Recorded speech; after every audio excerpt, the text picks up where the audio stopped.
En lo pasado está la historia del futuro.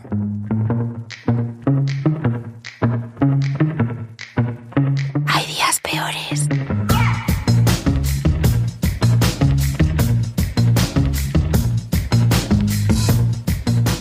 Muy buenas, soy Javier Natalías y esto es Hay días peores.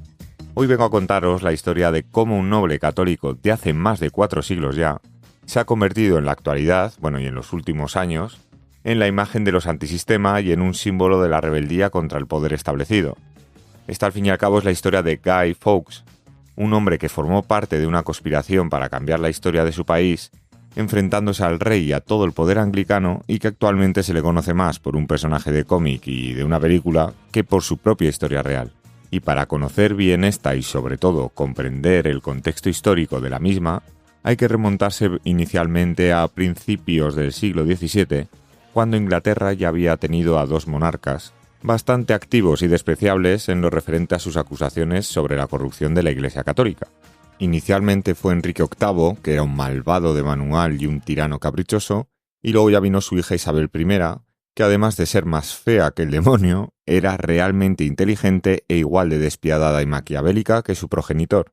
Y el año de su coronación, 1558, es fundamental para comprender bien toda esta situación histórica, ya que con su ascenso al trono inglés permitió el triunfo definitivo del protestantismo en Inglaterra tras décadas de tensiones, a veces sangrientas. Desde entonces los católicos se habían convertido en una minoría discriminada y perseguida, pese a que representaban una parte significativa de la población y en particular de la nobleza, sobre todo del norte del país.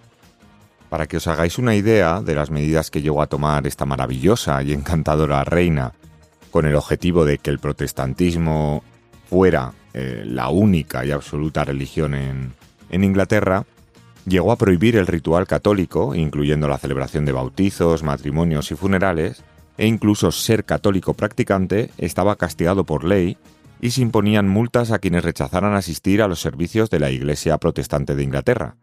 También imprimir o importar libros católicos se volvió un acto de alta traición, y los sacerdotes católicos ingleses que se habían formado en el extranjero y regresaban a Inglaterra fueron declarados traidores, así como quienes les ayudaran, acogieran o escondieran. Y además todos los hombres con un cargo administrativo, desde los miembros del Parlamento hasta los maestros de escuela, debían hacer un juramento negando el poder del Papa y reconociendo a Isabel I como cabeza de la Iglesia. Pero aun con toda esta situación favorable para los protestantes ingleses, estos también se sentían amenazados por los católicos, ya que, demostrando que el odio era totalmente mutuo, los católicos les recordaban constantemente a las 289 personas que habían sido quemadas en solo 5 años por la predecesora católica de Isabel, su hermanastra María I, que básicamente era lo mismo que Isabel, pero al contrario, en contra de los protestantes y a favor de los católicos. Lo opuesto a su hermana, pero en formas y en base igualita que ella. Y además de recordarles esto, también alertaban del riesgo de una rebelión católica, pues en 1570 el papado había promulgado una bula en la que declaraba ilegítima a Isabel I y animaba a sus súbditos a sublevarse contra ella. Y por si con todo esto que he comentado ya no había suficiente en este conflicto religioso, además estaba la amenaza de España, porque los católicos ingleses esperaban que Felipe II les apoyara enviándoles armas si se producía una rebelión, y de hecho en 1588, la fracasada expedición de la Armada Invencible tenía como objetivo instaurar el catolicismo en Inglaterra. La Guerra de Flandes, por ejemplo, fue otro punto de fricción, pues Isabel I no dudó en prestar ayuda a los protestantes holandeses que luchaban por su independencia frente a España.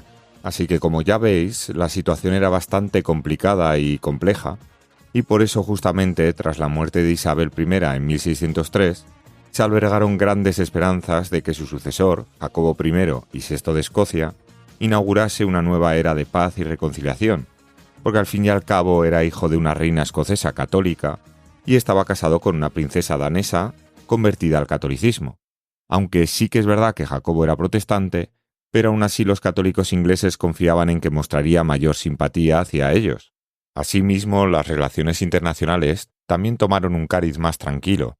Con la firma del Tratado de Londres de 1604, Inglaterra se comprometió a dejar de enviar ayuda a los protestantes holandeses y España, a cambio, a no asistir a los católicos ingleses. Pero aun con todo, el rey Jacobo, sin embargo, no corrigió la política de intolerancia frente a los católicos, sino que todo lo contrario. Por ejemplo, ordenó que los sacerdotes católicos salieran del país y además continuó con la práctica de multar a los católicos que no asistieran a los servicios de la Iglesia anglicana. Decepcionados algunos católicos pensaron que había que seguir actuando para colocar a un monarca católico en el trono. Una de esas personas era Robert Catesby, hijo de una noble familia católica del centro de Inglaterra. Él pensaba que solo una violencia extrema y espectacular pondría fin a las persecuciones sufridas por los católicos ingleses. A pesar de que hoy no es el protagonista recordado de la trama, fue él quien organizó la conspiración de 1605. ¿Y cuál era el plan? Muy simple y muy sencillo: volar el Parlamento y al rey Jacobo I con él, con la esperanza de restaurar el gobierno católico. Y con este objetivo, en febrero de 1604, Robert Catesby y su primo Thomas Wintour, junto con John Wright, se reunieron en Londres y comenzaron a tramar el golpe contra el gobierno inglés. Wintour además viajó a Flandes, bajo el dominio español en ese momento, en busca del apoyo de España. Pero España, tras años de una amarga rivalidad, como había comentado antes, quería estar en paz con Inglaterra, así que al menos oficialmente se negó a ayudar a los conspiradores. Pero afortunadamente para él, Wintour encontró a alguien que sí mostró interés: Guy Fawkes, o Guido Fawkes, como variante italiana, apostólica y romana del Guy inglés, que es como prefería él que le llamaran, un antiguo compañero de estudios de Wright, que por aquel entonces era un experto en explosivos y se hallaba luchando para los españoles en Flandes. Lo consiguieron convencer para que se uniera al complot y junto con el cuñado de Wright completaron el núcleo de los 5 hombres que se reunieron en mayo de 1604 en el Duck and Drake Inn de Londres, donde hicieron un juramento de lealtad y, más importante aún, de confidencialidad. El plan del atentado de Catesby consistía en hacer saltar por los aires a los miembros de ambas cámaras del Parlamento, al propio rey y a la mayor parte de la familia real y altos oficiales del Estado, y fue tomando forma en los meses siguientes. Percy, por ejemplo, se fue a vivir a una casa cercana del Parlamento, mientras que Fawkes, que adoptó el seudónimo de John Johnson, simulaba ser su criado. Los conspiradores al mismo tiempo comenzaron a comprar pólvora y el complot se amplió, incluyendo a nuevos integrantes que proporcionaron fondos y otros recursos. Así, en marzo de 1605, Percy alquiló un almacén en el sótano del Palacio de Westminster, debajo de la Cámara de los Lores, y así transportaron la pólvora directamente hasta allí, donde bajo la experta supervisión de Fawkes debía causar el mayor daño posible. Está claro, como estamos viendo, que tenían un plan muy bien pensado y preparado, y tenían claro que lo querían llevar a cabo cuando se inaugurara el Parlamento. Lo que ocurre es que ciertos retrasos relacionados con la peste los tuvieron que obligar a esperar, y esto les acabó perjudicando, porque cuando por fin en noviembre de 1605 parecía que el plan iba a ponerse en marcha, les ocurrió lo que ya era extraño que no hubiera ocurrido antes, que era que con un número total de 13 conspiradores hubieran conseguido mantener en secreto durante tanto tiempo todo este plan, y por eso a finales de octubre de 1605 un noble inglés, Lord Montaclage, o algo así, recibió una misteriosa carta. En ella se le advertía de que su vida correría peligro si asistía a la apertura del Parlamento inglés en Londres unos cuantos días más tarde, el 5 de noviembre. El remitente anónimo le instaba a quemar la carta una vez la hubiese leído, pero en cambio Montaclage, la reenvió a Robert Cecil, primer ministro del rey Jacobo I. El gobierno enseguida sospechó que la misiva podía tener relación con algún tipo de ataque contra el Parlamento y el soberano. Por ello, el 4 de noviembre, el conde de Suffolk llevó a cabo un registro de la sede del Parlamento, el Palacio de Westminster y todas sus inmediaciones. El conde no encontró nada, pero aún así le llamó la atención un almacén a pie de calle, alquilado por un particular que contenía una cantidad de leña inusualmente grande. Por eso, por la tarde de ese mismo día, un oficial de la Casa Real, Thomas Knivet, realizó un segundo registro en los edificios próximos al Parlamento, y frente al almacén encontró a un hombre alto y con barba, tocado con un sombrero de ala ancha, algo impropio de un supuesto vigilante, y vestido con capa, botas y espuelas, como si estuviera preparado para una rápida huida a caballo. Los hombres de Knivet se apresuraron a inspeccionar el lugar y lo que hallaron los dejó estupefactos. Nada menos que 36 barriles de pólvora cuidadosamente ocultados tras la leña. Además, al registrar al supuesto vigilante vieron que llevaba consigo fósforos, esto es, detonadores de la época.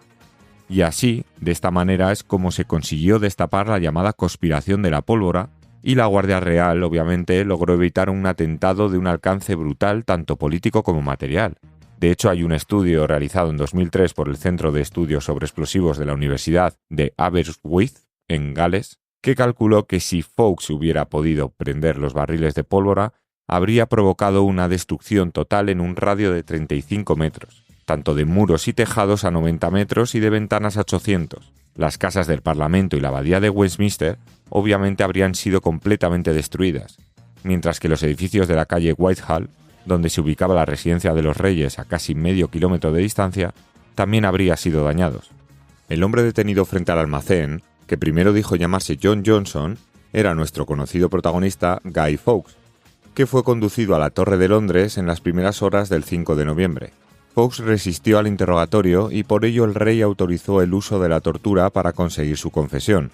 Y la verdad es que aunque aún así no fue fácil, ya que se resistió bastante, consiguieron, digamos, que acabara confesando.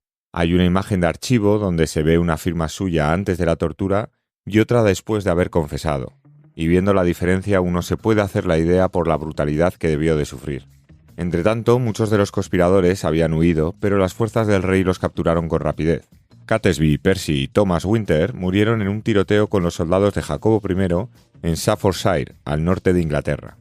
Los demás conspiradores, en cambio, fueron conducidos al patíbulo en dos grupos, unos el 30 y otros el 31 de enero de 1606.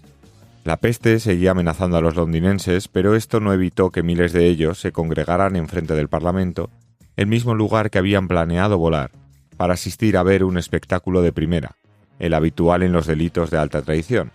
En este se subía al reo a un andamio y se le dejaba colgando sin llegar a asfixiarle. Aún vivo, se le cortaban los genitales y se le ponía delante de los ojos, y luego se le iban sacando lentamente las tripas y el corazón hasta acabar con la decapitación.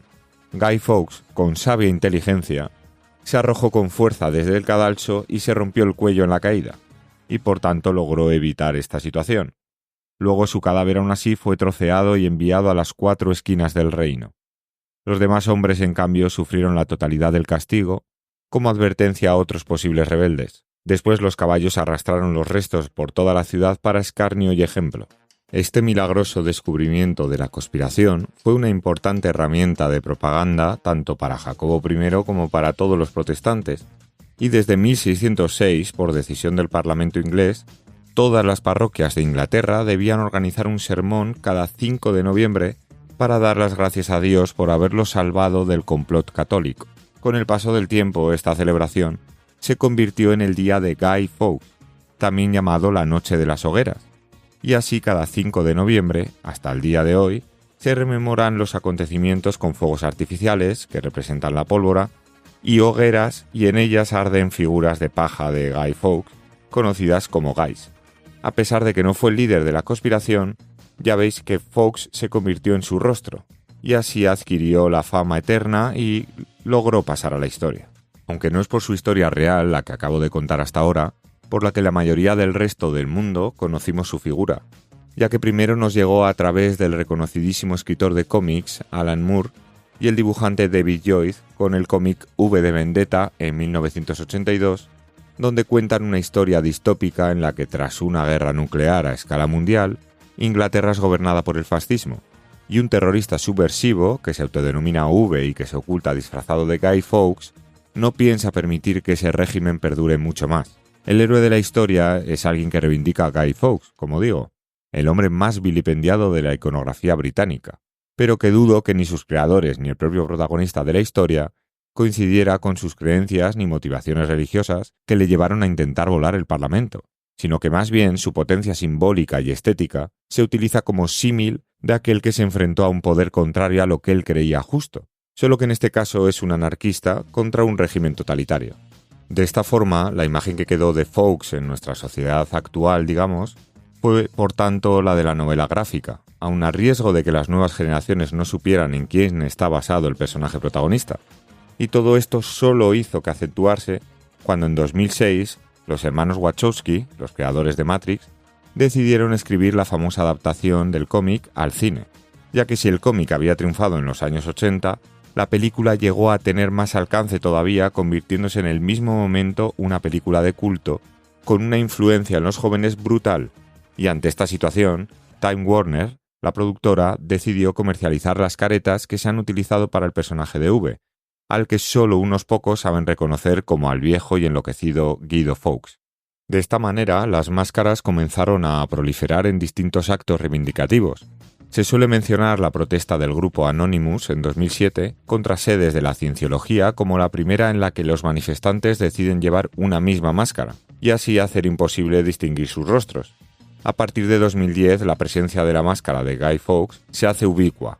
Anonymous sigue utilizándola en sus protestas y comunicados, pero también se ve en las protestas del 15M en Madrid y en los movimientos de Occupy Wall Street en Nueva York. Incluso son una presencia amenazante en la llamada Primavera Árabe, hasta el punto incluso de que Bahrein y Arabia Saudí deciden prohibir el uso de esa máscara por si acaso.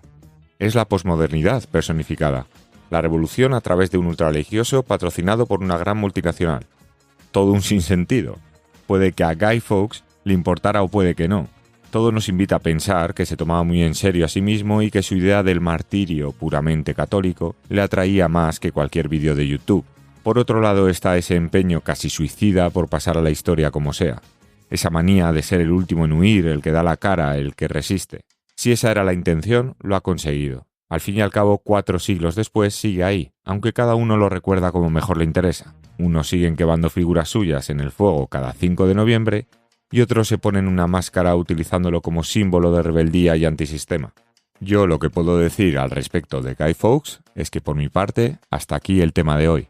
No me quiero despedir sin antes recordarte que puedes dejarme tu comentario acerca del tema de hoy o de lo que quieras en el perfil del programa en redes sociales o en la plataforma de podcast donde lo estés escuchando.